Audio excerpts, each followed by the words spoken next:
গুড়ের খাদ্যগুণ জানলে সত্যি অবাক হতে হয়। এতে প্রচুর পরিমাণে mineral, iron, magnesium, potassium, calcium, selenium, manganese ও জিঙ্ক থাকে। আয়ুর্বেদের মতে এই গুড় সারিয়ে তুলতে পারে পেটের নানা অসুখ। অ্যানিমিয়া আক্রান্তদের জন্য গুড় দারুণ উপকারী। রোজ গুড় খেলে শরীরে প্রয়োজনীয় ভিটামিন ও মিনারেলের উৎস হতে পারে গুড়। এটি অকৃত্রিম মিষ্টির ভাণ্ডার। শরীরে গুড়ের মিষ্টত্ব কখনোই মধুমেহ বা ব্লাড সুগার লেভেল বাড়িয়ে তোলে না। গুড়ে থাকা ম্যাঙ্গানিজ গলা খুসখুস, শ্বাসকষ্ট ও অ্যালার্জি প্রতিরোধ করে।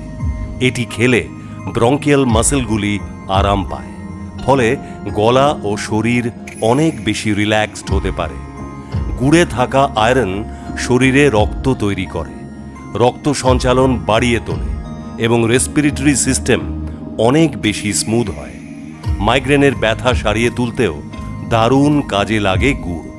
শরীরকে বিষমুক্ত করতে গুড়ে থাকা অ্যান্টিঅক্সিডেন্ট কাজে লাগে। এটি অ্যান্টি অ্যালার্জি হিসেবেও দারুণ কার্যকরী। জন্ডিস রোগীকে গুড় খাওয়ানো উপকারী। গুড় খেলে কোষ্ঠকাঠিন্য দূর হয়।